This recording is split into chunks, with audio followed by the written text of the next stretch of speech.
What's your best estimate of the number of murders Mr. Stewart committed? Say about 10, 11. You think Mr. Rainier's number might be right? 12? Might do. I'm not sure. What about murders you committed, sir? I've counted about 7. Does that sound about right? 7? Yep, you've been involved in, one way or the other? Yeah, you could say that. 7. Okay. Odin Dominic. He's from the G-Strip, right? No, Dominic. He's from Piety Street. He's not in this case, is he? No. The man Sean you mentioned yesterday, he's from the G-Strip, correct? Yes. Phil, the man you mentioned yesterday, he's from the G-Strip, correct? Yes. That's your partners, correct? Yes. That's your friends, right? Yes. Those G-Strip guys, those are Gregory Stewart's friends since childhood, correct? Yes. None of those guys are in this case, correct? No. Well, Dominic, he was. Is he sitting at this table? No, he's free. He pleaded guilty. So, by and large, these guys from the G-Strip that have been identified in Facebook and Twitter and Instagram pictures, they are all free men, correct? Yes. Let's pull up the map from the government that the jury was shown. This is the map, sir, we have been talking about a lot in your testimony. Are you familiar with it? Yes. The heart at the action where you all hung, where you all filmed rap videos, was on the G-Strip, right? Yes. That's where your mama's house was, right? Yes. Right? Yes. That's where Dusty Money Records was incorporated, right? Yes. That was the nerve center of your gang, right? Yes. That was your business central, correct? Yes. That's where your partners were from, right? My partners was from out of Florida, Desire, 3rd and G. I got a lot of partners. But you all wasn't running an operation out of Florida, right? The Florida was shut down due to Katrina. Mr. Stewart was from the G-Strip, right? Yes. Let's go back to the picture of the defendants. You mentioned that a lot of these defendants are related. Remember that testimony, sir? Yes. That's fine. That's fine. Jasmine Perry, he's not related to anybody, is he? No, sir. You knew Jasmine Perry when he was a little boy in the Florida projects before Katrina, didn't you? Yes. Then Jasmine Perry, when Katrina hit, moved to Dallas with his mom, correct, sir? Yes. You didn't see Jasmine Perry for a long time, did you? No, sir. Because he went to Dallas and he went to high school, correct, sir? Say it again. He was living in Dallas, yes. So you forgot about it, right? Yes. You didn't even know he existed anymore, right? I knew he existed. Because you are 6 or 7 years older than Mr. Perry, correct? Yes. Your recollection of Mr. Perry before you met him again in 2009 or 2010, in this case when you all got going, was of a little boy in the Florida projects, right? Yes. Jasmine Perry, he's a nobody, right? Yes. He's a little boy, right? Yeah. He ain't got no money, right? No, sir. Doesn't have a car, right? No, sir. Doesn't have an apartment, right? No, sir. He's a nobody, right? If that's what you want to say, you can say that, yeah. Well, what do you say? You said it. He's a nobody, right? Far as in the gang when he first come around, he was a nobody. He wasn't nothing. Until he started killing. That's when we started paying attention to him. But he was a nobody.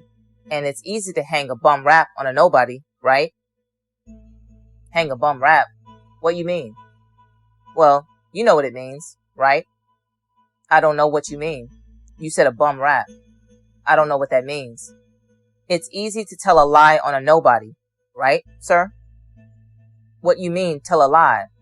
What lie I told on him? You know what a lie is? Yeah, I know what a lie is. Is it easy or not to tell a lie in your world, in your mind, on someone who is a nobody? No, it ain't easy. Judge, that's argumentative. Overruled. You can answer the question. I'm saying, what is you saying? Sir, your job is not to ask the questions, it's to answer. If you do not understand the question, just ask him to repeat himself. Okay. Well, I don't understand. Then repeat yourself, Mr. Miller. Jasmine Perry, in your words, is a low man, right? Yes. My follow-up question, sir, is, using your words, a little man, it's easy to lie on a little man, correct? I ain't lying on him. You say you're not lying on Jasmine Perry? No, sir. But you agree with me he's a little man, right? Yes. Asked and answered. Come on, counsel. He's got no family on this defense table, right? No. None of his family members have ever threatened you, correct? No.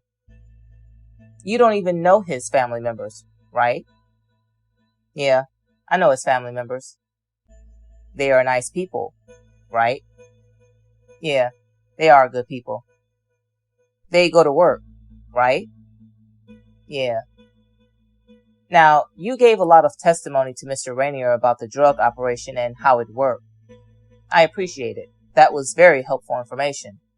I appreciate that, Mr. Franklin. You pled guilty in this case to distribution of in excess or at least 30 kilos of heroin, correct? Yes. The operative words are at least 30 kilos of heroin, correct? Yes. As you sit here today before this jury, sworn under oath, can you give us the best number, your best estimate of how many kilos of heroin you actually brought into New Orleans? Over 30, I could for sure say. How much over 30? 50? You could say that. 60? You could say that. I want your best estimate, sir. I want a number from you. You've got to give me a number. What's your best estimate? I'd say about, I can't give you no specific number, but I could say it's over 60. I could say that. I can't give you no specific number. I never kept count of how many bricks I brought into New Orleans. So, 100? You think that's a fair number? I'm looking for the best number, sir. I'm not trying to trick you. You could say that. 100. Uh-huh. Let's use that number because it's a nice round number. Right. Alright. You explained. Let's go to the document camera. You explained, sir, the process of cutting it and using mannitol and using a jack and that whole process, correct? Yes. We're not going to go back over that. We're just going to do some math so the jury understands how much money you made off of 100 kilos of heroin, okay? Yes. Are you with me, sir? The process you explained, cutting it with the mannitol, diluting it, and then jacking it so the customers believed that they were getting pure heroin from Mexico. Remember that, sir? Yes. I think your testimony was you would clear your profit on a kilo once cut was $75,000 a kilo, correct? You could say 75 to 80. Let's use 75. I'll give you the lower end of the number. So, 100 kilos. You with me, sir? Yes. 100 times 75. Sorry for my handwriting, Mr. Franklin. Do you know how much money that equals, Mr. Franklin? No, sir. Let's do the math. I can do it on my calculator, if you want me to, if you don't trust me. I would submit to you, sir, it's $7,500,000. Do you see that, sir? Yeah. That's what you profited from your heroin distribution ring. Correct, sir? That ain't what I profited. I wish I would have profited that. But that's the math, right? 100 kilos, that's the math. Times 75,000. 75,000, that was your profit off of a kilo, correct? Yeah, that would be. Because your cost was 55,000, right? Yes. Then you would break it out into packages of 1 ounce, right? Yes. So you would realize $130,000, right? Say it again. From a kilo, once you broke it off and sold it, you would make 130,000, right? Yeah. So you would have to take out the 55,000 it costs you to determine your profit, right? That's how we get the 75,000, right, sir? Yes. Okay.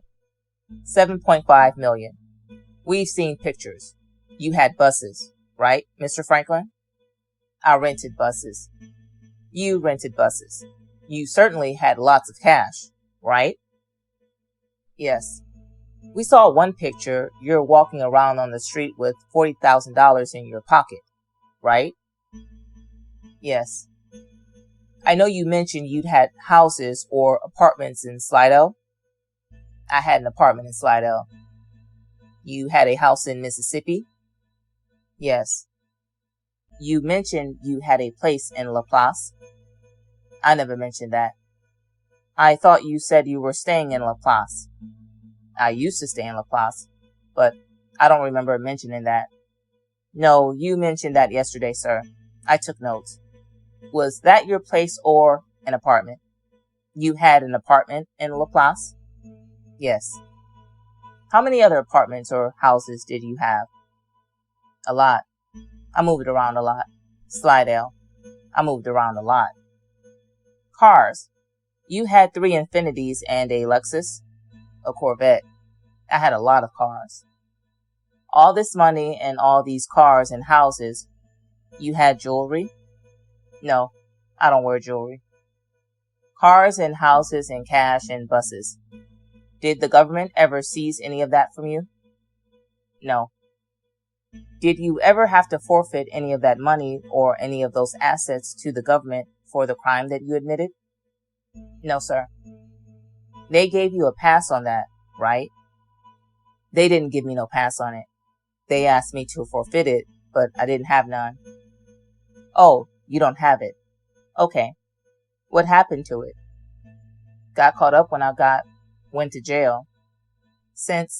Because you sell drugs and make, that don't mean I always see a $75,000 profit.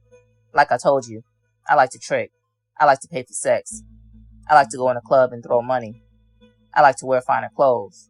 I don't believe in wearing too much of the same clothes every day. I like to change up. My belts are $400, $500, $1,400. I wear expensive things.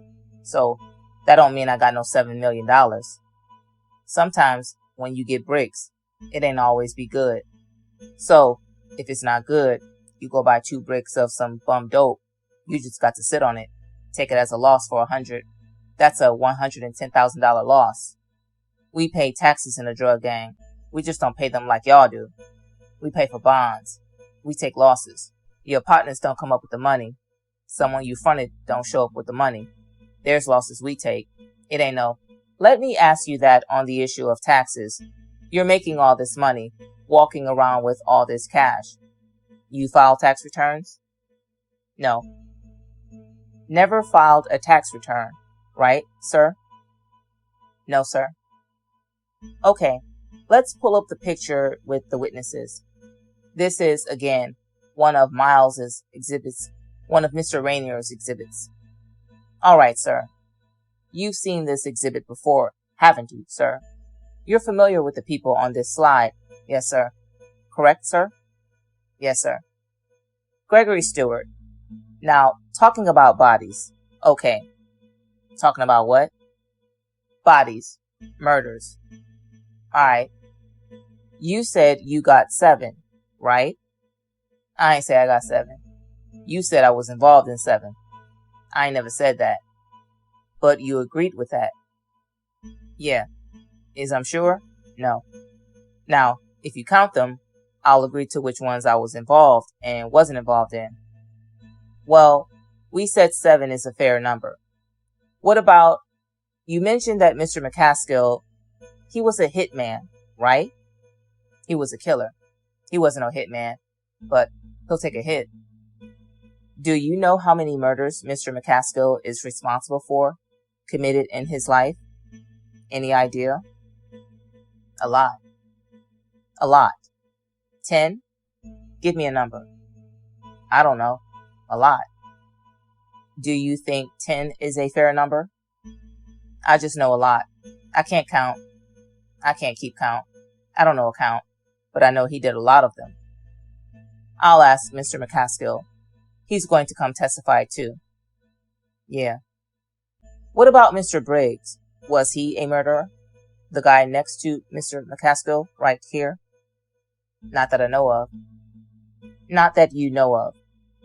Now, Mr. Knockham, he's a murderer, right? Not that I know of. Not that you know of. Mr. Jackson, he's a murderer, right? Yeah. Do you know how many murders Mr. Jackson committed? No. Do you know if it's a lot? You'll have to ask him. He'll be here to testify. He'll be here. We'll ask him too. Mr. Stewart, you said you really don't know. We'd have to count them out, right? Uh-huh. That would take a long time though, right? No, it wouldn't take no long time. You name them. I'll just say yeah, and I'll just say no. Lots of names, right? Yeah, it'd be a few names. Quite a few names, right? I don't know about quite. Double digits, right, sir? You could say that. You mentioned in the course of your testimony some pretty bad guys in the annals and the history of the streets of New Orleans. For example, you mentioned Slugger. He was a bad guy, right? Yes. Committed lots of murders, right? Yes.